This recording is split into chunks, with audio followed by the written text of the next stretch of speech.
Amin. Shalom Bapak Ibu saudaraku yang saya kasih dalam Tuhan.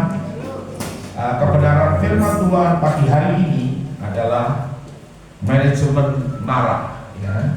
Jadi di dalam perkara rohani itu ada manajemen, ya, manajemen konflik, manajemen hati, ya, manajemen marah, ya. Jadi kemarahan pun harus ada aturannya, ya, seperti itu. Nah, kita akan lihat satu video ini supaya saudara mengerti, ya. Nah, kita akan putarkan video ini terlebih dahulu. Silakan.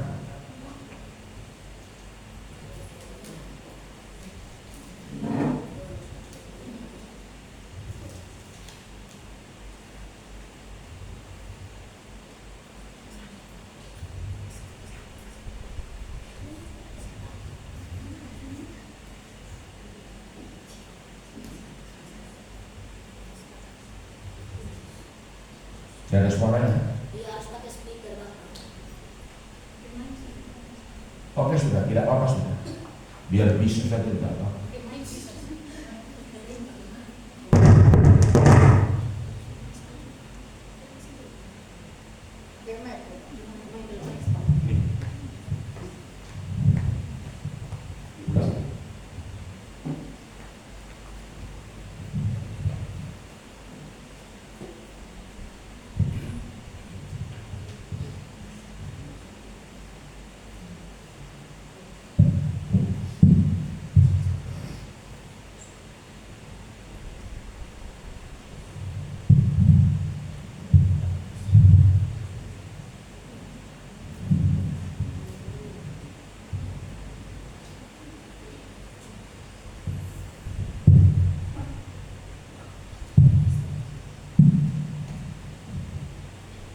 Ya, tadi dijelaskan bahwa kemarahan yang berlebihan itu akan menyebabkan penyakit jantung, hipertensi, dan berbagai macam penyakit, termasuk stres, susah tidur, dan lain sebagainya.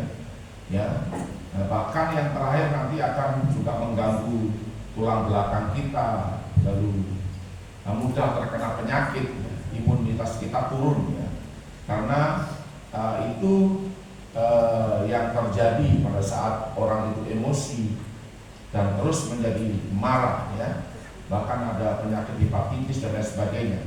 Tetapi ini kan menurut penelitian, ya. Bagaimana nanti saudara, kita akan belajar bagaimana tentang manajemen marah di dalam sudut pandang kebenaran firman Tuhan. Saudara,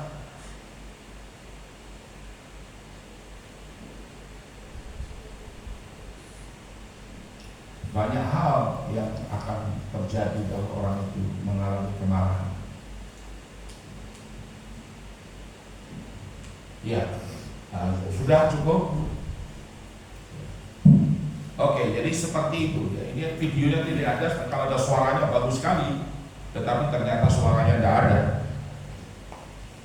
Saya tidak mempersiapkan dengan baik karena firman itu tadi turun baru tadi pagi. Nah, saya sebenarnya ingin menyampaikan tentang pengurangan untuk memasuki tahun 2025, tetapi Tuhan sampaikan ini. Kita lihat di dalam Amsal 14 ayat yang ke-17, ya. Amsal 14 ayat yang ke-17. Kita akan membacanya bersama-sama. Mari Pak Simon. Amsal pasal yang ke-14 ayat yang ke-17. Mari. Sudah dapat semua, kita berdiri, kita baca bersama-sama.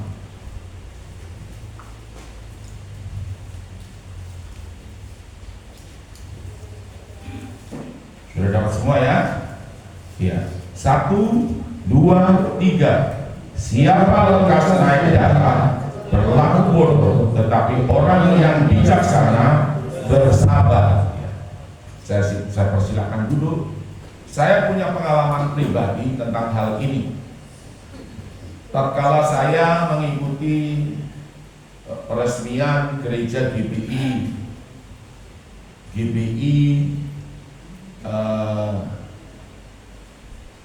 Pak Yakob Nahuel di Jakarta, Mawar Siaro, ya. Hari itu saya memang marah sekali karena saya bawa Yosafat yang masih kecil dan kami baru dapat penginapan itu jam 12 malam. Jadi mereka tuh putar sampai, dan saya marah. Saya bilang, saya jadi panitia KKR besar itu saya tidak pernah membuat orang sengsara, tidak pernah. Ya, jadi seperti itu. Nah, akhirnya saya marah dan saya ditegur Tuhan. Nah, sebenarnya ada dua pendeta, satu itu orang Jawa dan satu itu orang Batak, Loras Bah. Ya, jadi orang Jawa ini bilang, pendeta sabar saja. Tapi saya bilang sabar apa? Ini sudah keterlaluan sekali. Nah, terus kemudian yang satu pendeta yang orang Batak ini, dia tiba-tiba tinggalkan tempat. Dia cari hotel sendiri, dia bayar sendiri. Lalu saya bilang, kenapa kok tidak bilang saya, kok tidak ajak saya berteman baik saya ini? Aduh, saya lihat voltase sudah tinggi, jadi saya tidak berani bicara.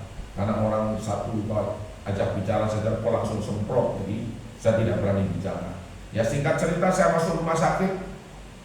Masuk rumah sakit pun jadi masalah karena siapa yang mau bayar nanti? Masuk rumah sakit diganti fluid. Rumah sakit mewah ya. Rumah sakitnya elit, orang kaya. Lalu saya bilang, panitia tidak usah bayar, nanti kita yang bayar. Saya bilang gitu. Nah, terus mereka masih ribut, begitu. Tapi saya tetap nanti kita yang bayar. Saya bilang saya ada asuransi prudensial. Gitu. Sudah, akhirnya saya masuk rumah sakit dan ada teman dari Jakarta yang kunjungi saya. Dan singkat cerita saya sembuh, tetapi sampai di Biak saya masih sakit lagi, masuk rumah sakit lagi. Gitu. Jadi Tuhan itu menegur kita seperti itu. Jadi jangan sampai hal ini terjadi atas hidupmu. Kemarahan yang terus berlanjut, kemarahan yang tidak bisa dikendalikan itu membuat kita nanti jatuh dalam kesakitan atau penderitaan penyakit. Dikatakan di sini siapa lekas naik darah, dia berlaku bodoh. Tetapi orang yang bijaksana itu bersabar. Ya. Jadi saya memang tidak sabar. Ya. Saya memang dari latar belakang orang yang keras. Kalau sabar itu nanti dulu, ya seperti itu. Jadi itu yang saya sampaikan buat jemaat untuk diketahui. Nah, saudara, kenapa kok disebut manajemen? Ya, manajemen ini kan satu proses. Di dalam saya pernah diajar dulu waktu kerja, itu ada bukunya Louis Allen. Bukunya Louis Allen itu saya punya, tidak tahu masih ada atau tidak. Louis Allen itu mengajarkan manajemen that is proses, ya. Jadi di dalamnya itu ada planning, ya, planning itu merencanakan. Di dalamnya ada organizing, yaitu pengorganisasian. Kemudian yang tiga besar ini adalah controlling, ya, pengendalian. Nah, tapi di dalamnya itu nanti ada responsibility, kemudian ada decision making. Kemudian nanti saudara bingung lagi, responsibility itu tanggung jawab, ya ini bahasa Inggris. Kalau decision making itu pengambilan keputusan. Kemudian ada advising atau mengarahkan atau menasehati seperti itu. Nah, saudara, kalau manajemen marah berarti ini satu ilmu yang bagaimana untuk kita mengendalikan, ya, mengorganisasi, ya, mengontrol. Kalau perlu marah itu direncanakan, kalau perlu seperti itu, ya. Jadi memang firman Tuhan juga bilang begitu. Ya, nanti saudara akan lihat dan saudara akan pahami dan saudara akan mengerti. Jadi di sini dikatakan siapa lekas naik darah itu marah, itu berlaku bodoh. Memang bodoh, ya. Tetapi orang yang bijaksana itu bersabar. Nah, saudara, bersabar itu memang itu sebuah perilaku. Nah, orang yang biasa tensi tinggi, voltase tinggi, itu susah untuk bersabar. Nah, saudara, saya adalah tipologi orang yang seperti itu. Jadi tapi saya sudah banyak turun, ya. Maksudnya voltasenya udah turun jauh sekali, tidak kayak dulu. Kalau dulu saya marah mau berkelahi, ya berkelahi, mari sudah. Nah, saudara, kita lihat di dalam yang kedua, kita lihat di dalam Mazmur pasal 4 ayat yang keempat. Ya. Mazmur pasal 4 ayat yang keempat ini, saudara harus paham dan saudara harus mengerti benar bagaimana kita memanage, mengatur, mengendalikan, merencanakan satu kemarahan. Ya. Jadi biarlah kamu marah, ya, boleh silakan. Tapi marahmu ini memang harus direncanakan. Kalau boleh direncanakan supaya marahnya bagus, seperti itu. Tidak sembarang mulut bicara, tidak sembarang kita kayak burung kalau burung beo masih mungkin lebih bagus, tapi kita kayak burung kayak burung cerewet itu, gitu. Burung gereja pun tidak cerewet gitu. Tetapi jangan berbuat dosa. Ya. Berkata-katalah dalam hatimu, di tempat tidurmu, tetapi tetaplah diam. Nah, ini menurut firman Tuhan, kalau kita marah itu kalau bisa jangan banyak berkata-kata. Kalau bisa kita renungkan dulu, ya, renungkan dulu. Kalau saya marah begini kira-kira seperti apa, bagaimana dan sebagainya. Nah, saudara yang saya kasih dalam Tuhan, saya bisa marah. Saya ini kan seorang pemimpin. Kalau di pabrik dulu, kalau ada orang yang marah, maksudnya ada orang yang berbicara mengambil otoritas saya pasti marah, begitu. Jadi contoh saja, orang itu tidak punya hak untuk perintah, tapi dia perintah. Itu saya bisa marah. Apa hak kamu? Apa urusanmu? Gitu. Kamu tidak ada urusan. Saya akan bilang begitu. Itu urusan saya, itu tanggung jawab saya akan bilang begitu. Karena saya model orang begitu, saya model orang bertanggung jawab. Saya bukan orang model kacang-kacang, mau lari sana lari sini, tidak. Saya orang bertanggung jawab. Kalau saya bilang iya, saya tanggung jawab, saya akan tanggung jawab. Sampai ke ujung bumi pun saya akan bertanggung jawab. Jadi modelnya seperti itu. Ya, jadi itu yang saya lakukan. Istri saya pun kalau berbicara melampaui saya langsung tegur, saya langsung marah. Tidak boleh, karena itu bukan hak kamu berbicara, itu adalah saya yang punya hak. Saya sebagai suami, saya sebagai kepala, saya sebagai pemimpin, seperti itu. Nah, memang ini bahasa ini memang tidak enak. Tetapi kalau saudara mau sukses, kalau saudara mau berhasil, ya harus seperti itu. Kalau saudara lombo-lombo, loyo-loyo, atau lau-lau, kalau orang Manado bilang itu, ya sudah, kamu akan injak-injak orang, orang tidak akan segan dengan kamu tidak, dalam arti kata, tidak akan punya pengaruh, tidak akan punya pamor, tidak akan. Seperti itu. Nah, saudara, ini yang perlu saudara tahu dan saudara pahami. Jadi yang kedua itu, biarlah kamu marah, tetapi jangan berbuat dosa. Ya, jangan berbuat dosa. Artinya kita ngomel terus, ngomel dari pagi ngomel, siang ngomel, malam ngomel, besok lagi lanjut ngomel. Jadi artinya ngomel, kerjanya cuma ngomel tiap hari. Ada yang begitu kan di sini? Tak ada toh? Atau ada? Kalau ada, bertobat sajalah, selesaikan sudah. Begitu. Jadi jangan coba-coba saudara melampaui saya, artinya secara otoritas ya, saya pasti akan marah. Apalagi contoh saja, saya sebagai gembala, ada orang yang pakai nama atas nama gembala, lalu saya pasti marah sekali, itu melampaui otoritas. Gitu.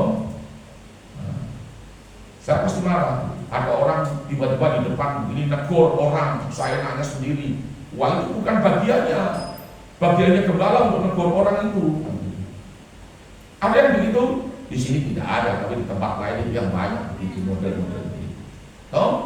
Jadi saudara harus pahami dan mengerti dalam hal ini. Jadi penyebab kemarahan itu bisa saja karena anak kita, anak kita. Saya tadi baru bilang sama istri saya, kita ini kayaknya ada yang salah ini, gitu. Karena tiap hari kita ngomel-ngomel, kita marah-marah. Yonatan ada kah? Ada, Bapak. Nah, ini Yonatan tiap hari ini bikin papa dan mama nih ngomel-ngomel. Jadi saya bilang begini, kita sekarang kita silent itu silent aja. Silent itu diam, no? Silent itu tutup mulut, silent, tidak berbicara. Tetapi kita siapkan saja, mungkin gagang dari bambu ya loh. Kita bikin barang 4 atau 5 begitu, ditaruh di posisi-posisi tertentu. Nah, jadi kalau pagi kita tidak usah bicara, buka pintu langsung topi saja kakinya, tek, bangun. Ya, no? Kalau dia tidak mau bangun, ulangi yang kedua, tek, bangun, agak keras gitu. Dia tidak mau bangun yang ketiga agak keras, bangun. Kalau dia tidak mau bangun, ya sudah, kita mungkin ambil timba saja, siram air saja begitu. Jadi saya bilang tidak usah banyak bicara.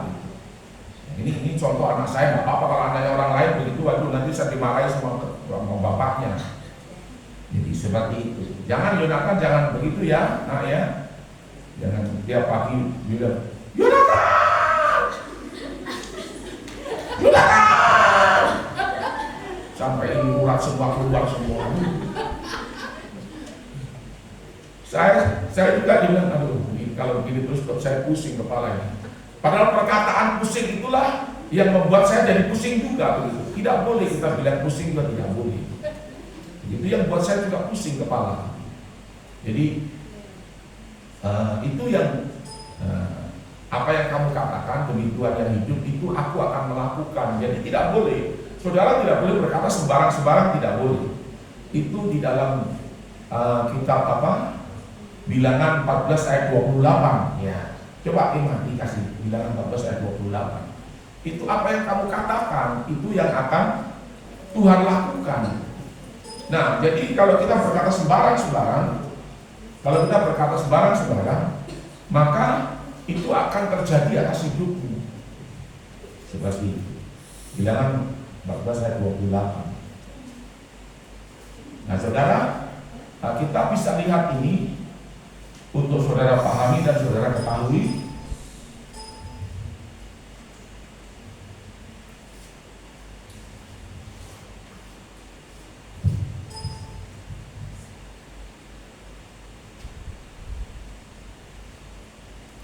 Betul kan?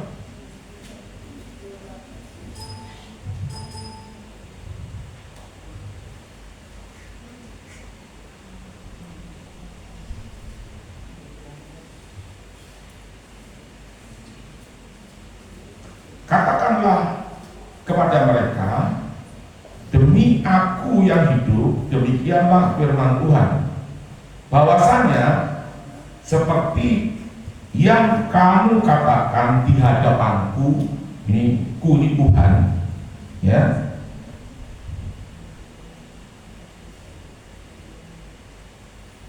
di hadapanku,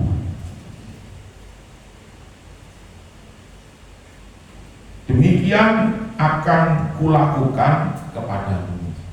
Bilangan 14 ayat yang ke-28. Jadi saudara itu berkata positif, itu jauh lebih baik. Berkata negatif itu yang membuat itu akan terjadi. Nggak bisa ini. Bilangan 14 ayat 28. Jadi itu bunyinya seperti itu. Nah, saudara harus pahami, saudara harus mengerti akan hal ini. Jadi saudaraku, kalau saudara bilang sabar,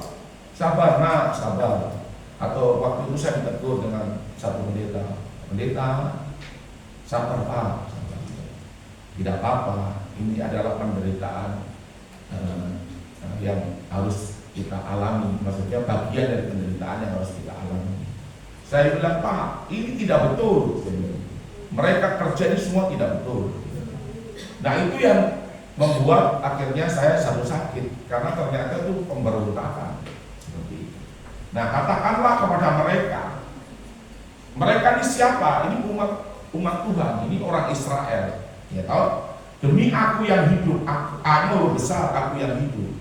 Ya, demikianlah firman Tuhan, demikian firman Tuhan, bahwasanya seperti apa yang kamu katakan di hadapanku, ya karena kita ini hamba-hamba Tuhan, karena kita ini pelayan-pelayan Tuhan, demikianlah akan kulakukan kepadamu. Jadi kalau kamu berkata negatif, Ya, kalau semua itu akan terjadi atas itu. Contoh saja saudara berkata begini, saya ini sudah miskin, toh hidup saya susah, nggak punya apa-apa, ya, dan kok terus kau berkata-kata, dan saudara itu yang terjadi yang engkau akan alami. Tetapi kalau engkau berkata, kalau orang lain bisa sukses, saya pasti bisa sukses. Kalau orang itu bisa, kenapa saya tidak bisa? Saya harus bisa. Itu dulu saya begitu, ya toh. Saya sekalipun bukan insinyur, tetapi kenapa orang ini dia bisa? Dia bisa gambar, dia bisa apa?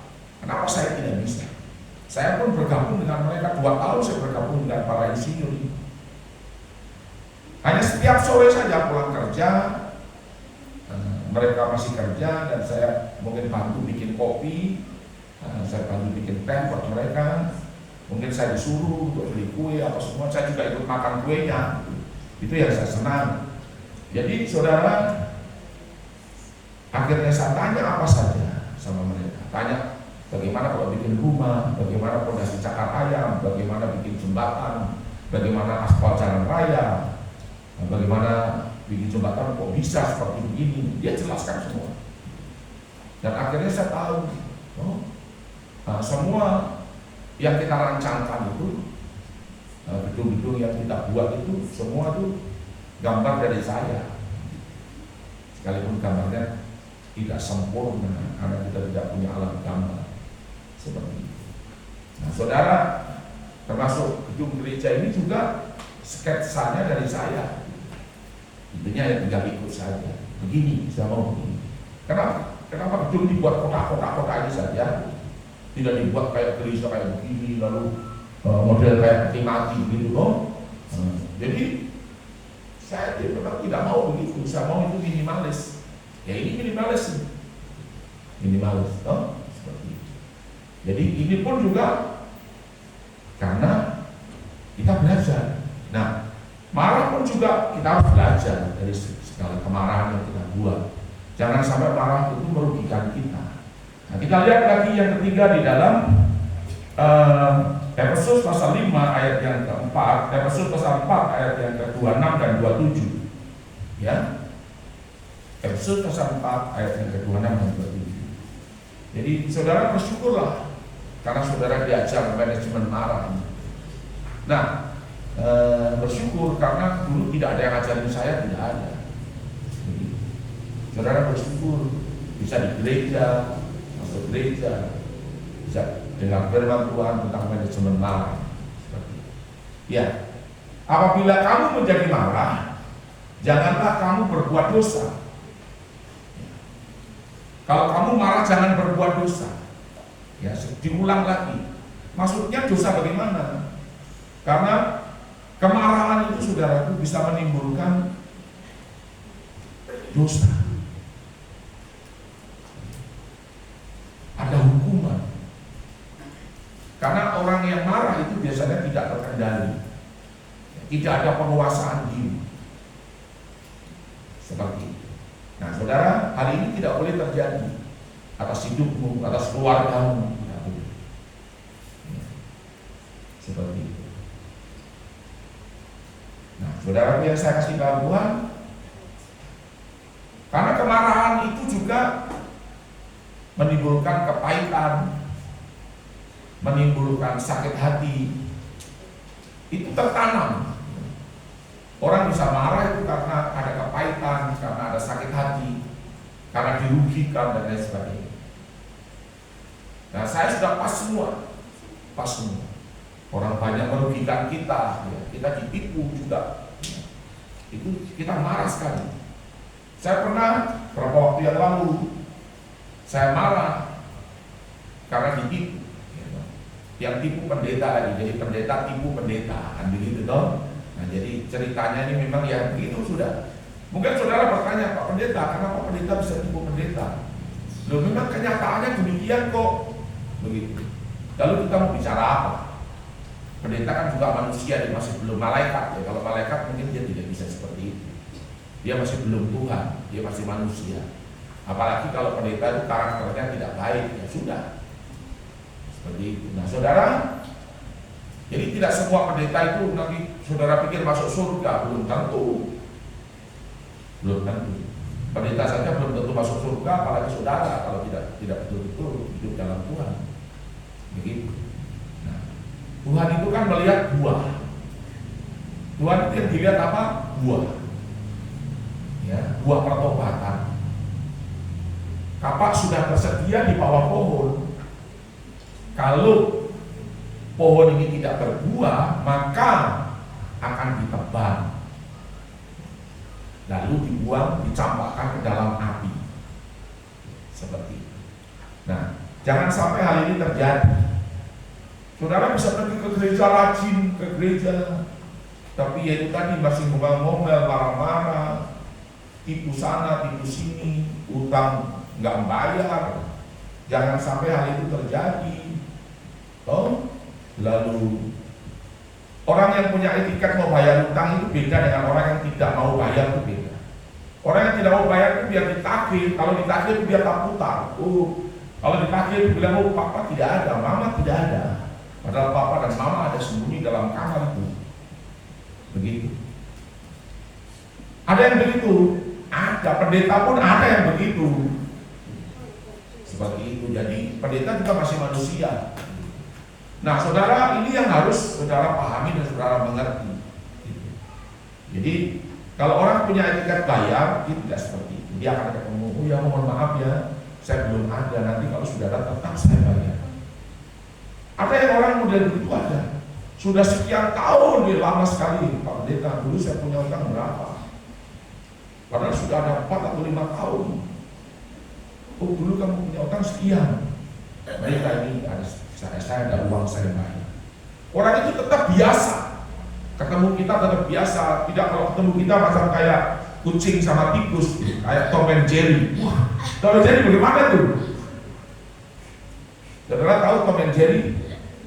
Gitu. Jadi kalau begitu Tom muncul, langsung Jerry-nya langsung, wah, dia langsung begitu. Tidak seperti itu, tapi dia biasa saja, tapi dia bayar. Itu beda sekali dengan orang yang memang niatnya tidak bayar. Apakah itu dosa? Dosa sampai mati, sampai ke neraka dia dosa. Kalau yang dihutangi ini tidak membebaskan utang. Ingat ya. Jadi di dalam Alkitab ini ada orang-orang yang harus kita bebaskan utangnya.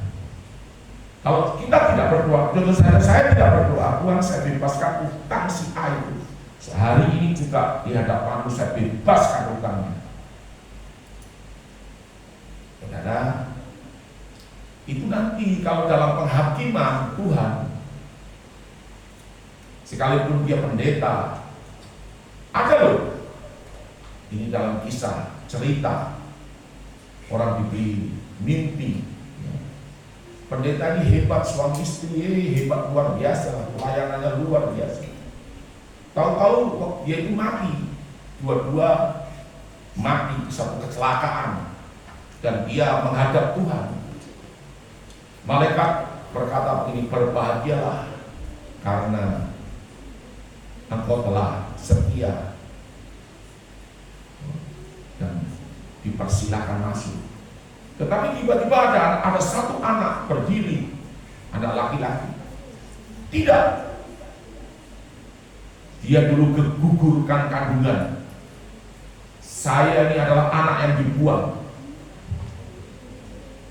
Saudaraku, akhirnya pendeta itu ditanya, pendeta, kamu punya gembala siapa namanya? A. Namanya A. Lalu A ini sudah mati, ditanya, dulu kamu pernah ajarkan enggak tentang pengguguran kandungan atau abortus, itu dosa? Dia geleng kepala. Lalu pendetanya ini, gembalanya ditanya lagi, kamu punya gembala dulu siapa? Oh, dia mantan ketua sinode. Begini, mantan ketua sinode sudah mati juga, ditanya. Dulu pernah ajarkan kan tidak di gereja tentang abortus. Kalau abortus itu dosa, abortus itu pengguguran kandungan. Lalu mantan ketua sinode yang sudah mati ini juga geleng kepala. Saudara, ini bikin susah surga. Surga itu susah. Sampai seperti itu. Ini dalam mimpi. Dan orang itu bercerita langsung dengan saya. Dia pesan dengan saya, Pak Pendeta, jangan sampai ini tidak kau beritakan di gereja tentang abortus. Sama, yang lain juga pasti sama. Kalau kau utang tidak bayar, nanti di surga sana bisa-bisa iblis berteriak, oh dia utang sama ini tidak bayar, belum diselesaikan sampai hari ini. Jangan sampai hal itu terjadi. Makanya firman Tuhan itu dalam kitab Roma itu mengatakan janganlah hendaknya kamu berhutang kepada siapapun juga. Pak Pendeta, kalau begitu hutang tidak boleh dilihat dulu. Tetapi biasanya hutang itu akan membuat kita bongkok, ya, membuat kita bongkok, membuat kita sakit. Saya pernah utang bank 500 juta. Kok kira 500 juta itu sedikit kan? 500 juta itu besar. Ini yang saudara harus pahami dan saudara harus tahu. Seperti itu. Nah, ini yang saudara harus mengerti betul akan hal ini. Dan Tuhan itu begitu saya hutang, itu langsung dapat mimpi. Istri saya mimpi itu toko sukses disegel dengan segel polystyrene keliling seperti itu. Jadi saudara yang saya kasih dalam Tuhan, jangan sampai saudara karena tersinggung, karena omongan orang, karena tekanan hidup, karena masalah-masalah, kalau pemuda-pemudi ini karena pacaran putus, karena pacarnya marah-marah, karena ditipu, toh? Biasanya kan begitu pergaulan muda-mudi, apalagi kalau berkait dengan pergaulan bebas, free sex. Biasanya laki-laki itu kalau sudah dapat perempuan ditinggal begitu saja, dan itu akan mengecewakan, itu akan membuat engkau sakit hati. Selamanya luka itu akan tetap ada. Seperti itu. Nah, itu tidak boleh terjadi. Engkau harus bagaimana menyikapi dan mengampuni akan hal ini. Lepaskan pengampunan harus dilepaskan. Seperti itu. Nah, saudara yang saya kasih dalam Tuhan, ini yang harus saudara lakukan. Nah, supaya engkau bebas, free. Seperti itu. Nah, saudara, janganlah matahari terbenam sebelum padam amarahmu. Jadi kalau bisa hari itu juga selesaikanlah hari itu. Ya, hari itu. Seperti itu. Selesaikan. Jangan tiap hari di rumahmu itu isinya cuma marah. Isinya cuma ngomel-ngomel saja, jangan. Saya terus terang saja menghadapi anak saya Yonatan ini memang agak sedikit merepotkan. Karena setiap pagi itu kita harus berteriak. Jadi mulai hari ini saya pun ambil keputusan, saya membuat keputusan decision making. Ya. Kalau dalam Louis Allen itu namanya decision making. Itu kita harus buat saber, buat rotan kecil, mungkin barang 4 atau 5 di tempat-tempat tertentu harus ada. Jadi kalau bangun kan tidak usah bersuara, langsung pukul saja pelan saja. Bangun. Kalau dia masih tarik selimut, pukul lagi yang kedua. Kalau tarik selimut lagi, pukul lagi yang ketiga, keras, yang agak pedis gitu. Lalu kalau dia bangun ya sudah, puji Tuhan. Kalau dia tidak bangun, berarti harus disiram air saja. Karena dulu saya begitu, terus terang saja. Om saya itu tentara. Om saya tentara. 2 om saya tentara. Satu nama Indonesianya Sastrodanu. Gitu. Kalau dia itu dari batalion Ronggolawi. Ya. pernah ikut pertempuran di Jawa Tengah, pertempuran Ambarawa, Gendong Sayung, apa itu dia. Itu. Lalu om saya yang kedua itu memang adiknya mami saya ini kawin dengan orang Islam, dia Muhammad Sikir. Itu dulu dari Intel di Brawijaya, di Kodam Brawijaya, tinggal di asrama Arhanud di jalan, pokoknya arah Jalan Kutai sana di Surabaya. Dan saya sering ke situ dan saya sering lihat tentara itu, wah disiplinnya bukan main. Aduh, makanya saya bilang, oh saya tak mau jadi tentara. Nah kakek saya sambung ya, karena kakek saya yang asli itu kan orang Cina, tetapi sambungannya ini nenek saya ini kawin lagi dengan orang Jawa, itu Ajun Inspektur Polisi namanya Suroso. Dan itu orangnya juga disiplin. Hari itu saya dipaksa jadi polisi. Saya bilang saya tidak mau. Saya tanya, Mbah Ukek, gaji polisi itu berapa? Gaji polisi itu waktu itu cuma 28.500 tahun berapa itu. Saya bilang saya tidak mau, saya punya gaji sudah 45.000.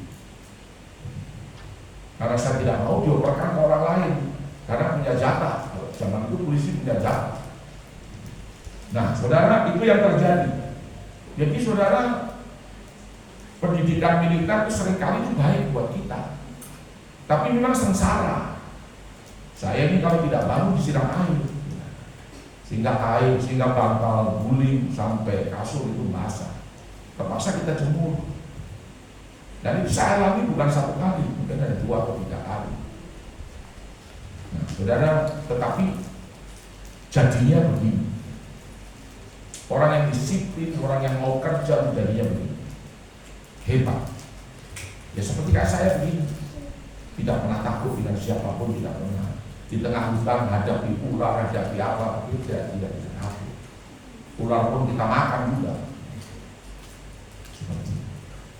Ular-ular yang besar-besar itu yang sampai 5 meter, 4 meter, seperti itu. Nah, saudara, jangan sampai kita memberi kesempatan kepada iblis, jangan, jangan beri kesempatan kepada iblis untuk amarahmu ditangkap dan iblis mulai mendakwah. Coba lihat seperti itu, coba lihat seperti itu. Kamu benar, kamu tidak salah, kamu marah itu betul. Kamu marah itu memang sudah sewajarnya, itu wajar. Kalau orang berbuat jahat kepada kamu, balas dengan yang jahat. Balas. Seperti itu iblis punya kesempatan untuk terus berbicara dalam hidup. Karena kemarahan itu sebuah celah. Kemarahan itu celah. Itu satu pintu untuk setan itu masuk, marah. Lihat saja kalau tidak percaya. Kalau kau terus marah nanti kau akan jatuh sakit. Kalau kesakitan itu datang, itu bukan karena memang sakit yang datang, tapi penyebab kesakitan itu karena saudara ngomel-ngomel terus. Nah, ini yang harus dipahami dan harus dimengerti. Makanya berhentilah marah. Jangan kita terus berbuat marah. Jadi Mazmur 37 ayat yang ke-8. Jadi jangan izinkan iblis itu mengambil kesempatan dalam hidupmu, sehingga kamu bertengkar dengan papamu, bertengkar dengan mamamu, bertengkar, bapak bertengkar dengan anak-anak. Pukul pakai rotan boleh, ya, pakai rotan yang disiapkan, rotan yang kecil. Kalau kau pukul pakai balok 5-10, dia nanti mati.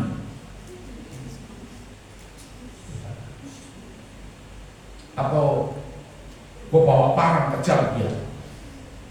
Ada orang yang marah, saudaraku, anaknya dicelupkan air, dari kakinya 2 dipegang, ini baru dicelupkan air, diturun. Habis itu diangkat. Bertobat atau tidak, dicelupkan lagi, diangkat.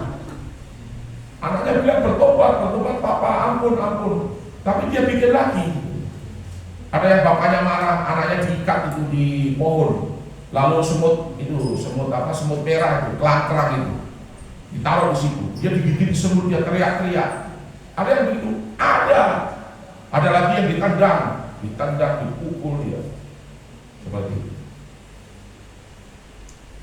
Nah, saudara, itu menimbulkan kepahitan. Saya kadang-kadang berpikir begini, saya pukul pakai kayu kecil, tapi tidak mempan ya, mesti harus pakai kayu yang agak besar. Seperti itu. Jadi saya pernah pakai pipa pukul Yonatan, tapi dia tidak bertobat juga tidak, santai saja. Padahal dipukul sakit sekali. Jadi, saudara yang saya kasih dalam Tuhan, hal ini tidak boleh terjadi. Memang jadi orang tua itu punya satu tanggung jawab supaya anaknya sukses. Tidak ada bapaknya tukang beca, tidak ada bapaknya petani atau nelayan. Sudah nak, kamu jadi nelayan saja karena bapak tukang ojek, jadi kau jadi tukang ojek saja. Nah, sudah tidak usah macam-macam, tidak usah neko-neko, tidak aneh-aneh. Pokoknya kau jadi tukang ojek sudah kayak bapak, sudah ganti bapak jadi tukang ojek. Nah, begitu kan?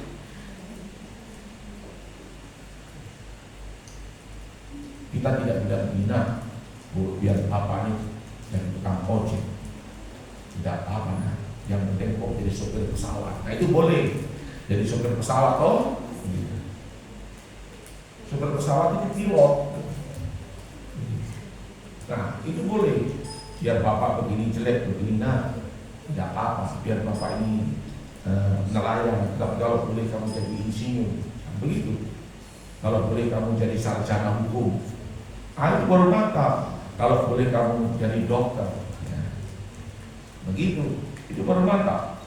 Nah, saudara, yang keempat, di situ dikatakan berhentilah marah, tanggalkanlah panas hati. Ya, jadi ada dua, marah dan panas hati. Panas hati itu sesuatu yang tersimpan, satu energi yang tersimpan, yang nanti ini adalah emosi kita. Kalau orang di pegunungan sana bilang emoti. Saudara tahu emoti itu? Tup itu sup. Nah, saudara, emoti kita itu nanti, bisa-bisa tidak terkendali. Ini tidak boleh terjadi. Jadi orang marah itu memang ada sebab. Tetapi bagaimana kita mengendalikan, bagaimana kita merencanakan satu kemarahan, merencanakan mengendalikan kemarahan, itu yang paling penting. Itu yang dibilang penguasaan diri, seperti itu. Ya. Saya memang temperamennya seperti itu. Temperamennya adalah gentleman. Saya selalu bilang saya laki-laki.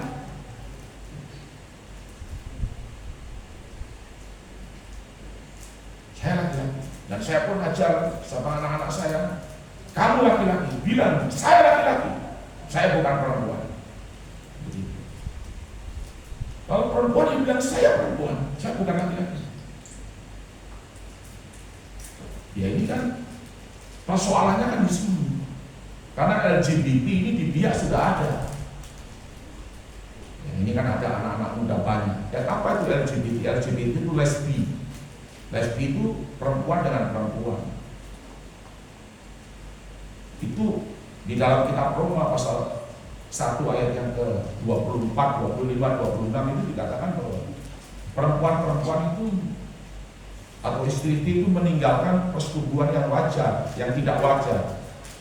Persetubuhan wajar ditinggalkan dan melakukan persetubuhan yang tidak wajar, yaitu perempuan dengan perempuan. Lalu laki-laki dengan laki-laki. Itu homo atau gay. Itu L itu lesbi, gay itu adalah homo. Laki-laki dengan laki-laki. Lalu T-nya apa? B-nya apa? B itu bisex. Bisex itu dia bukan laki-laki, dia bukan perempuan. Dia bisa jadi laki-laki, dia bisa jadi perempuan. Artinya begini, dia bisa gay, dia juga bisa lesbi. Maksudnya dengan perempuan. Jadi bisa dengan main dengan perempuan, bisa main dengan laki-laki. Padahal dia ini laki-laki. Itu namanya bisex. Nah, T itu apa? T itu transgender. Transgender itu begini. Seorang perempuan, tapi dia tomboy, rambutnya pendek, dia tidak mau pakai lipstick, tidak mau pakai alis, tidak mau. Celananya jeans, pakaiannya laki-laki, payudaranya dipres, dia jalan kayak laki-laki. Orang tidak tahu kalau dia perempuan. Begitu.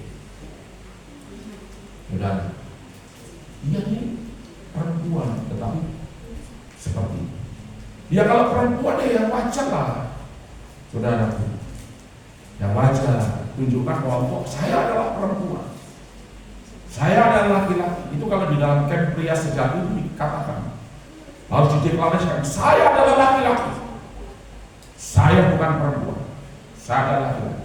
Laki-laki itu adalah pemimpin, laki-laki itu adalah bertanggung jawab. Begitu. Tapi ada yang laki-laki, laki-laki begini no, rambutnya dibiarkan panjang, potong kayak perempuan, lalu pakai alis, lalu pakai lipstick, baru gayanya jalan sudah mulai berubah, pantatnya sudah begini, lalu ngomongnya lagi, kalau anda begini, no? Lalu mas, buburnya kacang berapa mas? Oh! Itu tidak boleh. Ini banci. Firman Tuhan bilang pembanci, penakut, penzina, pencabul itu tidak masuk dalam kerajaan surga.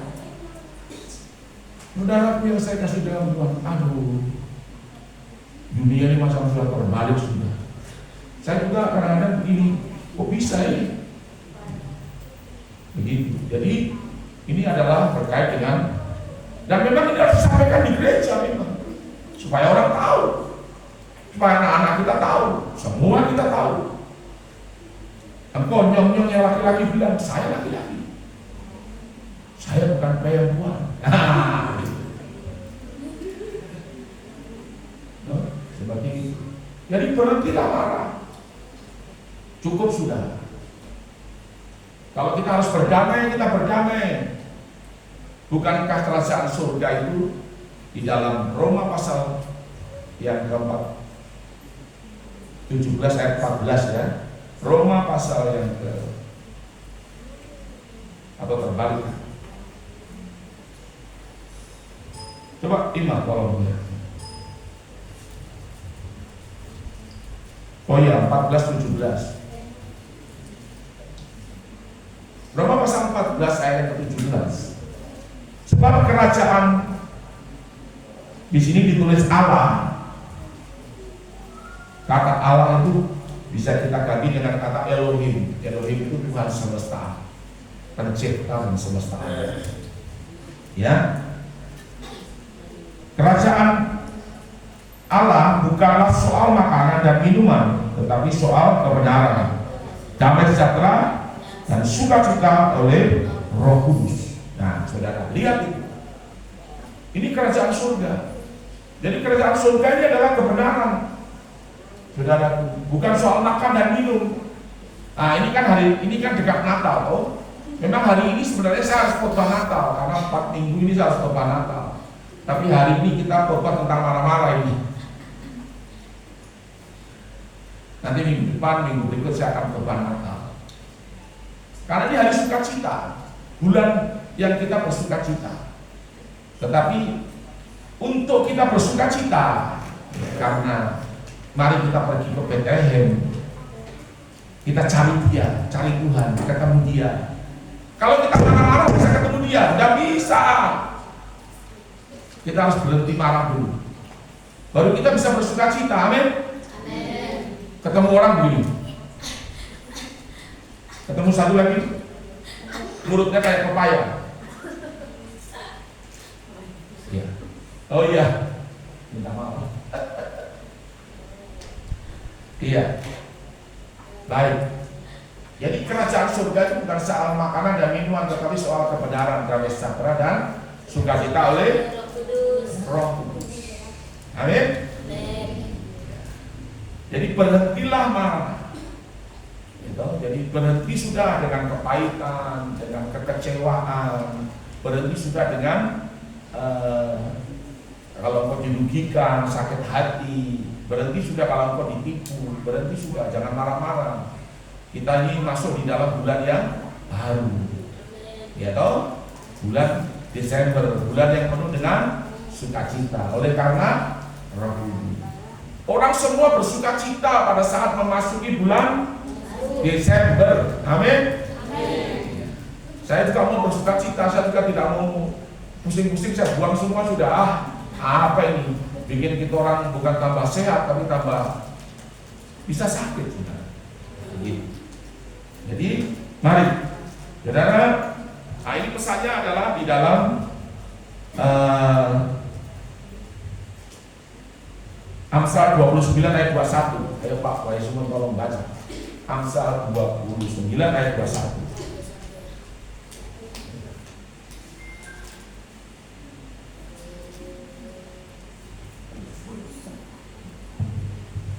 Amsal pasal 29 ayat yang ke-21. Siapa memanjakan hambanya sejak muda, akhirnya menjadikan dia keras kepala. Kok salah ya? Kayaknya Amsal 29 ayat 11 kan? Ayat 11 ya? Ya. Ayat 11 Pak. Ayat 11. Orang bebal melampiaskan seluruh amarahnya, tetapi orang bijak akhirnya meredakannya. Iya. Saudaraku, kemudian itu tadi si pemarah ya, menimbulkan pertengkaran itu di mana ya?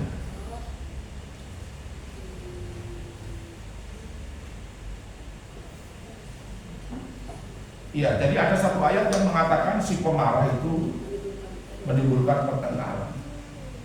Jadi orang yang tukang marah-marah itu bisa, ini pesan yang kedua, seperti itu.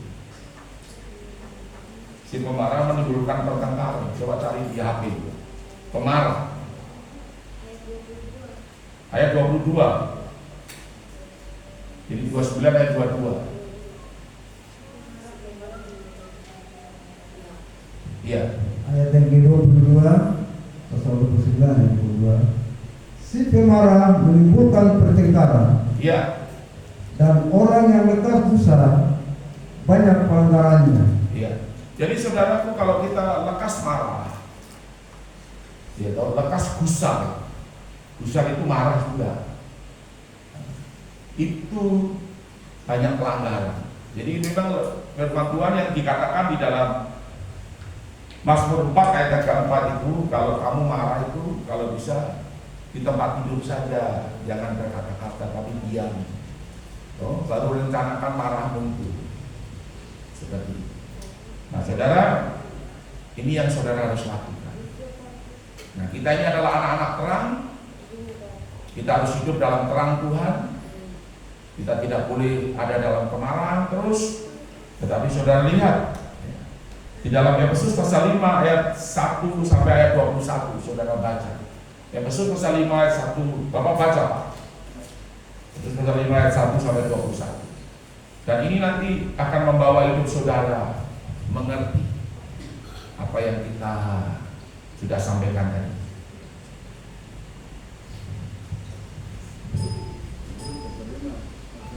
Ayo mulai 1. Efesus pasal 5 perikop pembecahan. Hidup sebagai anak-anak terang. Iya. Sebab itu jadilah penurut-penurut Bapa Elohim, Iya. seperti anak-anak yang kekasih. Amin. Hiduplah di dalam kasih, sebagaimana Kristus Yesus juga telah mengasihi kamu dan telah menyerahkan dirinya untuk kita sebagai persembahan dan korban yang harum bagi Bapa Elohim. Iya. Tetapi percabulan dan rupa-rupa kecemaran atau keserakahan disebut saja pun jangan di antara kamu. Iya. Sebagaimana sepatutnya bagi orang-orang kudus, demikian juga perkataan yang kotor yang kosong atau yang sempurna. Haleluya. Karena hal-hal ini tidak pantas, Ya. tetapi sebaliknya ucapkanlah syukur. Amin. Ucapkan syukur ya. Karena ingatlah ini baik-baik, tidak ada orang sundal, Tidak ada orang sundal, orang cemar, orang cemar, atau orang serakah, orang serakah, artinya penyembah berhala, artinya penyembah berhala. yang mendapat bagian di dalam kerajaan Kristus dan Allah. Ya. Janganlah disesatkan orang dengan kata-kata yang hampa, Amin. karena hal-hal yang demikian mendatangkan murka Bapa Elohim Iya. atas orang-orang durhaka. Haleluya. Sebab itu janganlah kamu berkawan dengan mereka. Iya, kalau boleh dihindari ya, seperti itu ya. Terus. Memang dahulu kamu adalah kegelapan, tetapi sekarang kamu adalah terang Kamu adalah terang di sekarang dalam Elohim. di dalam Tuhan ya. Sebab itu hiduplah sebagai anak-anak terang, Hidup sebagai anak-anak terang. karena terang hanya berbuahkan kebaikan dan keadilan dan kebenaran. Berbuahkan kebaikan, keadilan dan kebenaran. Terus Dan ujilah apa yang berkenan kepada Elohim. uji apa yang berkenan pada Elohim. Janganlah turut mengambil bagian dalam perbuatan kegelapan Iya. yang tidak berbuahkan apa-apa, tetapi sebaliknya telanjangilah perbuatan itu. Iya. Sebab menyebutkan saja pun apa yang dibuat oleh mereka di tempat-tempat yang tersembunyi telah memalukan. Tetapi segala sesuatu yang sudah ditelanjangi oleh terang itu menjadi nampak, sebab semua yang nampak adalah terang. Haleluya. Itulah sebabnya dikatakan, bangunlah hai kamu yang tidur, Bangunlah kamu yang tidur, dan bangkitlah dari antara orang mati, dan Kristus akan bercahaya atas kamu. Kristus harus bercahaya atas kamu ya. Karena itu, perhatikanlah dengan saksama bagaimana kamu hidup. Iya. Janganlah seperti orang bebal, Jangan seperti orang bebal, tetapi seperti orang arif, tetapi seperti orang arif. dan pergunakanlah waktu yang ada, Pergunakanlah waktu ini untuk beribadah, untuk cari Tuhan. karena hari-hari ini adalah jahat. Karena hari-hari ini adalah jahat. Sebab itu, janganlah kamu bodoh, Janganlah kamu bodoh, tetapi usahakanlah supaya kamu mengerti kehendak Elohim. supaya kamu mengerti kehendak Elohim. Dan janganlah kamu mabuk oleh anggur, Janganlah kamu mabuk oleh anggur, karena anggur menimbulkan hawa nafsu. karena anggur menimbulkan hawa nafsu. Tetapi hendaklah kamu penuh dengan roh, Tetapi hendaklah kamu penuh dengan roh. dan berkata-katalah seorang kepada yang lain Ya. dalam mazmur, Ya. hidup, puji-pujian dan nyanyian rohani. Bernyanyilah dan bersoraklah bagi Elohim Bernyanyilah dan bersoraklah dengan segenap hati. dengan segenap hati. Ucaplah syukur senantiasa atas segala sesuatu dalam nama Elohim Iya. kita Yesus Kristus kepada Bapa Yahweh dan Bapa kita. Amin. Dan rendahkanlah dirimu seorang kepada yang lain di dalam takut akan Kristus. Ya, takut akan Tuhan. Puji Tuhan. Tuhan Yesus memberkati kita sekalian. Mari kita naikkan satu pujian, lalu kita ambil cawan perjanjian baru. Kasih dari surga.